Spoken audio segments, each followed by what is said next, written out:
This podcast is recorded on stolen and unceded Aboriginal land. We acknowledge the First Nations and elders of this country and join their calls for justice. Serious danger to Australia.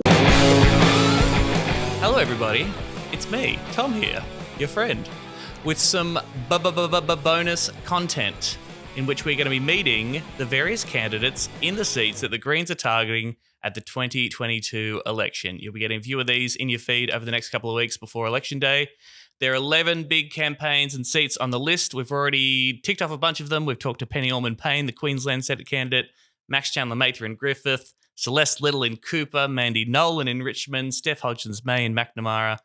And we really want to try and get to all of them before Election Day, just to get you super jazzed and excited for all the cool people who are definitely going to win and go to Canberra. Right. Knock on wood. A quick note, if you like Serious Danger, please give us a 5-star review on iTunes or Spotify. That helps spread the word, gets more people listening, which is good news for everyone. All right, kicking things off, joining me on this ep is the number one Greens candidate for the great state of South Australia, Barbara Pocock, AM. Hello, Barbara. Welcome to Serious Danger. Hi, Tom. Great to see you. Do I have to call you Barbara Pocock, AM, throughout the entire conversation? Is that very important to you? Actually, you could call me Emeritus Professor Barbara Pocock, and that would be great. No, Emeritus Professor? What does that mean? Totally what is an Emeritus Professor? It means you're really old and you once worked in a university and you're very, very wise. Very wise. Wise, very wise. Well, It is a pleasure to tap into your wisdom, and thanks for joining us. Straight off the bat, let's just talk about this. There has been a lot of chat about the Greens picking up another South Australian seat. We obviously have Sarah Hanson-Young already in the Senate representing the state. Why do we think it is now possible for us to double the representation from South Australia in this particular election? Why is that a real chance for us? Well, Sarah's been there for a long time, as you know, and we really should have a second Greens here from South Australia. Lots of South Australians care about the issues that are number one for us. Our polling is telling us, we've got a really good shot. It's a pretty complicated race here in South Australia, but we're optimistic. And climate certainly is, something people are talking about. Whenever we're out there door knocking, did a whole series of events. We do them every weekend, of course. So, we think we're in there with a good shot, and really South Australia should have two Greens senators batting strongly in Canberra for our state. It's a state that cares about social justice. 12, I say. Yes, 12 would be great. There was this sort of record Greens vote in the state election recently as well. That was the best result for the party in any state election. Am I right in saying that? Yeah, we did really well in the state election a month ago, and Rob Sims is back in the Legislative Council, which is fantastic. And he ran really strongly on, of course, our key issues of climate, but also transport, housing, the issues that so many people care about, social justice questions. And so it's great to see him there. And, that was a really great momentum builder for us as we turn to the 21st of May. Yeah, great. There was this UComm's poll commissioned by the Greens, to be fair, that had the Greens at 11.6% in the Senate vote statewide. So that would get you one quota, which then gets you, after preferences, which would see Barbara Pocock, AM, Emeritus Professor, into the federal Senate, and hopefully forming that crossbench, that Greens crossbench of 12 senators in the Senate, fingers crossed, to avoid climate apocalypse, ideally in the coming future. Let's talk about you. You grew up on a farm. You then became an economist who worked at the Reserve Bank, and you are now the Emeritus Professor at the Business School at the University of South Australia. I have to ask, Barbara, are you a secret coalition agent trying to bring the Greens down from the inside? Well, I mean, it's not your typical Greens trajectory probably, but I've had a lot of different jobs, Tom, not just the Reserve Bank, but I did spend a few years there actually. Pretty interesting. I've spent a lot of other years. That place is a mystery to me. What the hell do you do at the Reserve Bank? Well, I was working in the international department, and the Reserve Bank at that time divided the world up and gave different research offices, different parts of the globe. So I had all of Asia, all of Africa, the Pacific. Someone else had England. Another guy had the US, it was a really sort of weird division of the world. But my job was to write briefing notes for the governor whenever he went anywhere. Of course, it was a he at that time. And at the time, I got really interested in international issues and inequality internationally. And there were a lot of really great people within the bank who cared about that stuff, probably still are. But I also got introduced to unionism in that period living in Sydney. Yeah. Oh, working at the Reserve Bank? Yeah. Okay, right.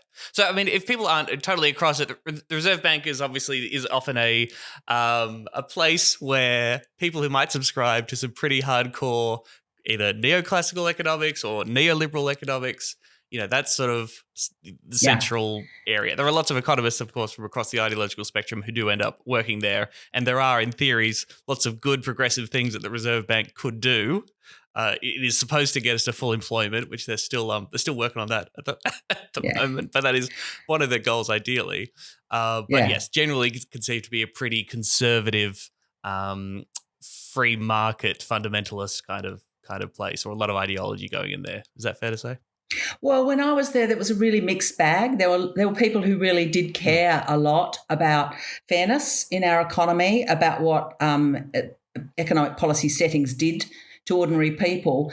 But, I was a very low level, fresh young economist. And also the Reserve Bank was interesting to me because, it's at the top of Martin Place. It's quite an iconic building. And I learned that below I worked on the 10th floor, and several floors below me, underground, were a group of note counters, people who literally sat there, all women, who counted notes. And I remember visiting that one day with one of the guys, and my whole head, I'd grown up on a farm, as you said, fairly conservative. I'd come from a long line of Liberal voters, and I'd worked in shearing sheds. I'd done a lot of different jobs. And here I was in this very white-collar, well-dressed environment, upper, middle-class Sydney workforce. And there was this other group of workers, mostly migrant, doing very low-paid work within that organisation as well. And so I got introduced to unionism. I became a shop steward, got involved in the bank union. It was a Reserve Bank union, specific to the Reserve Bank. Now, of course, all amalgamated. But, I learnt a lot, actually, not just about economic policy, but also about working conditions. That's so interesting. Yes, like migrant working class women literally counting the money in this rich country. I'm not the first one to note it, but outside Martin Place, outside the Reserve Bank, there is often a lot of people living rough, and there's a large homeless population in that area. Always just the most blatant and garish metaphor of the disparity, between various classes. An extraordinarily rich country, and yet people living on the street outside our giant banks' doors. So I can understand why if you have a heart and a soul, you might look at that kind of situation and think something needs to change here. So that's interesting. How do you get from there, that world, through unionism to the Greens, as opposed to, say, the Labor Party? You've worked extensively in employment, talking to lots of thousands of people about work, and spent a lot of time in the Labor movement. Why not join the ALP? Why are you with the Greens? Well, I learnt my politics in the union movement and the women's movement, and I went up to Newcastle. I worked on employment programs for women for a number of years and on employment creation. And I loved that work, and I then drifted into, doing a PhD and being in a university setting for decades. And as a researcher and a professor and leading a research centre, I thought my job was to stick with the facts and put the facts in front of policymakers, and not to be a political player. If you're a player, your research is never taken seriously. So for me, for all of my career as an academic, I wasn't a member of any party. I was trying to, talk to workers and put their viewpoints and their experiences in front of policymakers, and going to lots of Senate committees and trying to talk senators into doing good things for men, women and children who I was talking to. So, I wasn't a political member. It was only after that life and actually coming out and learning about, the latest IPCC reports that really shifted my head, and, learning about how critical this current decade is was really what took me into politics this time. Right. Okay. That climate crisis inspired you to sign up. So, and then also, obviously, you still have this passion for workers' rights and for making life better for working class people, and have an interest in strengthening the union movement and workers' power. I mean, do you see a tension there, reconciling the fact that you're with the political party, the Greens, that have great workers' rights policies, and we'll get to that in a second, but the Labor Party obviously was born from the Labor movement, has strong connections to existing union movement, as weakened as it has become in Australia, but obviously presents themselves as representing, working class people and workers' rights. How do you reconcile all that? Well, for me, unions matter a great deal, and they, they're not perfect institutions, and their partnership with the Labor Party, it's a really interesting and complex relationship. And unions often don't get what they need from the political party of the Labor Party. For example, under the Gillard government, I was disappointed in what was delivered for working people. I mean, I have spent years looking at, for example, the fact that a growing number of Australian workers don't have sick leave, don't have paid leave. We've got an increasing number of women workers in our labour market. They are personally bearing the brunt of the double load, and yet we haven't seen adaptation in terms of policy through our parliaments. So I think we need to push the Labor Party on workers' rights, on decent conditions for the changing nature of the workforce. And, I don't think the Labor Party has always done those things, which I think we really need for the changing nature of the workplace. And I've spent a lot of time talking to kids about their parents' work, for example, and about the safety of their parents. And, that's a really important issue for me. Long hours of work, I've done a lot of work on that, and certainly worked with the ACTU and a lot of unions on those things.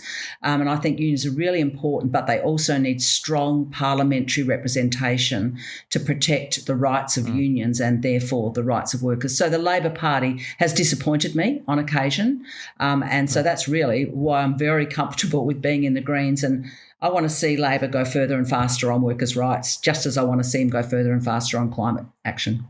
Hell yeah. Hell yeah. Just to get particularly Ozpol nerdy, and Emerald will insist that I ask this question, and this is a regular feature that comes up in our discourse, but do you have a particular take on the disappointment, some would argue, the Accord process under the Hawke and Keating governments, in which, in order to tackle inflation, the Labor government said, hey, union movement, stop asking for wage rises, take some real wage cuts, and in return, we'll get you social wage, you'll get your Medicare, superannuation, you'll get these good things in order to reset the balance and turn things back in capital's favour a little bit over the course of the 80s. Do you have a particular thoughts on that process, the good or the bad, or whether it was a massive mistake? Well, I was, one of many, many hundreds of women, for example, who were very critical of right at the beginning of the Accord process for its failure to really talk to the issues that mattered a lot to women, pay equity, for example, a whole bunch of issues that we needed to implement. I was very critical with other women, for example, of Paul Keating's superannuation system, which embedded inequality in the wages system into our retirement system. So, there are a lot of positive, very early hopes for the Accord, already concerns for a lot of us active women in the labour movement about what it would deliver for women, for inequality, but real deterioration over successive Accords to just turn it into a wage containment process which delivered really very little for many workers. But, you've got to hold things in perspective, don't you? You look at the last decade of wages stagnation, of the massive growth in the profit share. We have seen a much worse deterioration in the last decade and really needs to be fixed. We need workers to get access to mechanisms which actually help them improve not only pay, but especially really fundamental conditions like access to sick leave, access to holiday leave. And we've still got that perennial question of, pay inequity.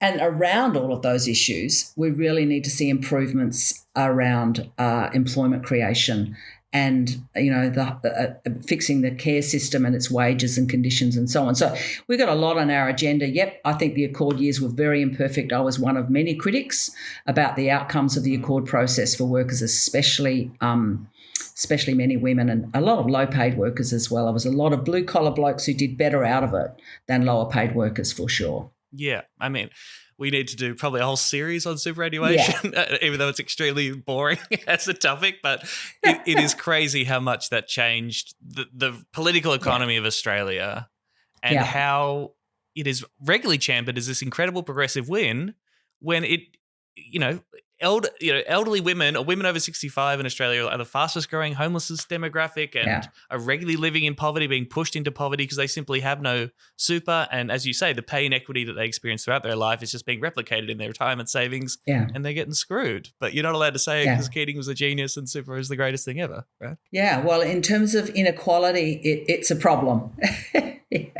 Yeah. All right, a problem we will fix, I say. Well, let's talk a little bit about workers' rights in this election in 2022 because something that really jumped out at me around the Albo unemployment gaffe when he couldn't name the unemployment figure off the top of his head was like, okay, he forgot that number, he apologised. I would have thought that you would then turn that into a conversation about, well, let's talk about jobs, let's talk about employment, let's talk about what Labor cares about when in terms of quality of work and what the Labor Party is offering. That didn't happen, but good luck to you. There are some Labor policies that I would say that we agree with and that are good when it comes to work, particularly job insecurity, same job, same pay, trying to get rid of labour hire, basically trying to address the insecure work in Australia. Australia is as the highest level of insecure work in the developed world, I believe, and criminalising wage theft. These are all very nice things that we can agree on and think are good. And if a Labor government did them, then thumbs up to that. Doesn't go far enough, clearly. What do you think else needs to be done when it comes to workers' rights in this country, and what are the Greens campaigning on and you're keen to talk about? Well, I am very keen to do a number of those things, and they're really important. Job insecurity, I think we're next to Spain in terms of very high levels of insecure work. And we're on similar terrain with Labor on that question. I think the really interesting issues are how you do it. And we want to see strong, significant action in Labor law on that. And we also want to narrow the incentive that exists for employers to move to insecure work by, for example, making sure workers get sick leave and get holiday pay. The casual loading doesn't compensate workers for those losses. And so we're very keen for and I think the pandemic really shows us how the absence of paid sick leave is a really critical workers' right. It's very important to working carers, and we really need to see that. So that's one thing I think we're pushing hard on. I think we're also very keen to see much more attention paid to hours of work and control over your hours of work. And especially I've done a lot of work on long hours of work. Why can't we better distribute employment around the population rather than having a very significant group, mostly men, who are doing very unsafe long hours of work, while lots of other people and, the 4% unemployment figure really conceals how much underemployment there is in our workplaces for workers. So, I think there are a lot of issues where we want to see more action, more attention paid to those questions. And we also, it's not a workers' issue so much, but it really underpins workers' circumstances, the level of payment that's available to people who are unemployed. We have got a Labor Party that has really squibbed improving the circumstances of people who are unemployed, and that is a flaw that underpins the circumstances of all workers. If you're going to be hitting poverty when you lose your job, that is a really serious problem for many workers, and that's where the Greens really are very different. We want to go to $88 a day for people who are unemployed, and that's an important right that underpins workers' conditions as well. So, we want to create employment through 1 million houses built for public housing, because housing is a really important issue for workers as well. And we want to improve rental rights and reduce those cost of living pressures. So it's a big package that we want to put together as Greens, which will make a big difference, not just the conditions of employment alone, though they are very, very important. Yeah. As you say, and we've said on the podcast before, raising job seeker would push up wages across the board, would provide a floor that would, increase wages across the board. Greens also campaigning on increasing the minimum wage to 60% of the median wage, right?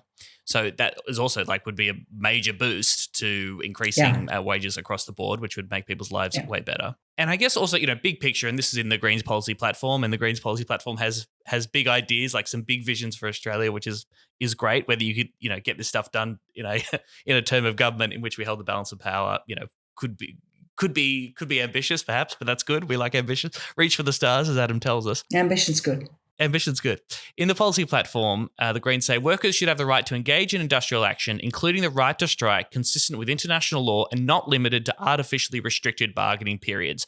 Legislation banning secondary boycotts and strike action should be repealed. And this is really vital. A lot of people don't necessarily know that when Labor got in under Kevin Rudd, got rid of work choices, the Fair Work Act that they introduced enshrined a whole bunch of limitations on the right to strike, which is still screwing workers over today. There are just some really limited periods in which you're legally allowed to go on strike.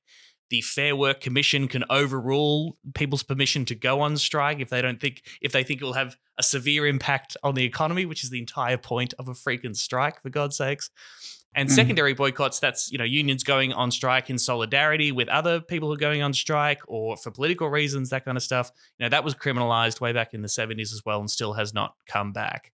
So, I mean, that again is a really big, stark difference between the Greens, what the Greens are campaigning on when it comes to workers' rights, and the ALP, the supposed party of the working class who cares for workers' rights, are not prepared to reinterpret or reconsider the way a body like the Fair Work Commission undermines workers' ability to organise and withdraw their labour to get a better deal, Yeah. Anyway, that was a rant for me. No, you're absolutely right that the legislative constraints on workers being able to withdraw their labour to counter the power of the boss are really significant now. It's an international human right, the ability to withdraw your labour, and it's not possible in most circumstances now for so many Australian workers.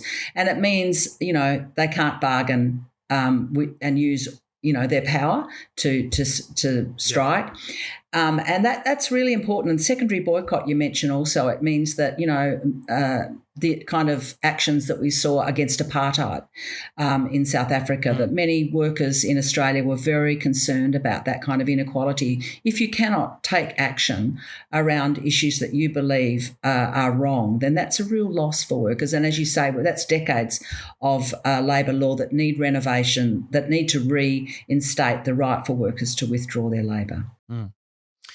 Do you see much hope in the fallout from the pandemic? Some would say that I think there was a slight uptick in union membership in the pandemic, or some people were inspired to join their union or recognise the importance of being part of their union. In the States, we've seen this massive upheaval of the labour market. There's been this great resignation, people pulling out of jobs that suck because they suck and deserve a better deal, and unionising efforts in places like Amazon and Starbucks, which is like pretty exciting. Do you think that there could be something of a revival of the union movement or more young people my age who have never known a world really where unions played a massive important role in their lives necessarily as density's just dwindled and dwindled over the past 30 years? Do you think that there could be some hope in that and turning that around?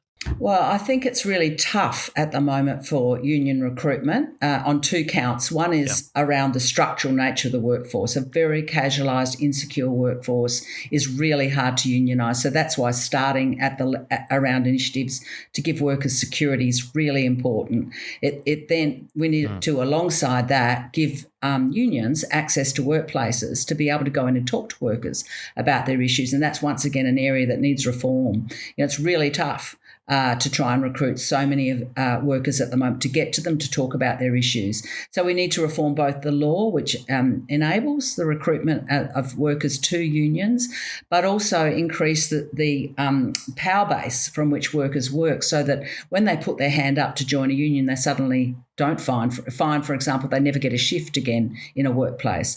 That loss of power for workers through insecurity just underpins so many aspects of our workplaces now. It's one of the main reasons why, even in a relatively, an increasingly tightening labour market, we don't see rises in wages. The mechanism is broken between labour supply demand balance and wage increases. It's just tough to be actively involved in a union and for unions to do the work which, international labour regulation says they should be freely able to do. Damn right, comrade. Final question. As an expert in economics, as an emeritus professor, would the Greens' policies crash the Australian economy? Yes or no? No. As an economist, I got to say, Tom, that fake fight between jobs and climate action just is so annoying, not just to me, but I think to many, many economists. You know, the road to dealing with this existential crisis of the current decade is a road to improved employment for so many Australians. You know, we are one of the best equipped economies to make the shift to renewable energy, to be part of a manufacturing sector that's driven by clean green power. You know, we've got a fabulous, I come from a farm, as you said before. Farmers across Australia know what's going on and they want to be part of a solution as we grow clean green food. We've got so many pathways we can follow. We've lost our car industry at a moment when we really must change the incentives and investment opportunities for that sector. We need leadership and we need the kind of investment framework that industry development is so essential, and we are really missing it at the moment for our green industries of the future, which will be both moving towards solutions on climate action, but also the jobs of the future. It's just a no-brainer. Yeah, but that's been such a massive loss in the neoliberal era too, right? The loss of industry policy, the concept that the government might actually have policies about what we make and manufacture, that might be democratically accountable. And still, even the Labor Party, Albanese says this all the time, the market is the most efficient allocation of resources. As long as there are a market for our fossil fuel exports, we will keep providing it. We everything is deferred to the market's whims because the market knows best, and that's how you create a good society. And, you know, the climate change, Naomi Klein, this changes everything. Like when the clock is running out and we are heading towards the extinction of life on Earth in a couple of centuries, like you've seriously got to pull all of that into question. And I hope at least more and more people saying that is bullshit. That's a kamikaze approach to heading into the future as a species. You know, that's bonkers. Yeah. And if you look at our current industry policy settings at the moment, we actually are using investment incentives and public money for infrastructure, which is fueling a transition to coal and gas. It's exactly the wrong thing to be doing. We have got an industry policy at the moment. You know, the latest budget puts $7.6 billion into infrastructure for coal and gas, essentially. What we need is an industry policy which goes the other way and provides incentives for EV production components, for clean green food, you know, for renewable energy-fired manufacturing. And South Australia in particular, and I'm, really keen to be a strong representative for our state's interests, is putting a lot of eggs into a submarine basket for employment futures, when in fact we have always been a state that has had a needed industry policy, because we would never have had a car industry or a steel industry without Thomas Playford and Don Dunstan and previous leaders saying, let's steer the ship this way. Let's invest here to create those industries. And our state especially needs strong guidance, strong incentives, clear signals, and investment of public money to make sure we get those good jobs of the future that are also part of our climate solution. That's our state's future if we get the right things happening. I love it. You love to hear it. Barbara Pocock AM, everybody. She's on Twitter at Barbara Pocock. We'll put a link in the show notes for this episode too. You can check out Barbara's candidate page. That's where you can find out about donating or volunteering for Barbara's campaign. If you want to get involved, vote One Greens in the Senate in South Australia, and we could double the representation for that state and get all the good things that Barbara's been talking about in this conversation. Thanks so much for your time, Barbara. Really appreciate it. Thanks so much, Tom, for having me. Serious danger to Australia.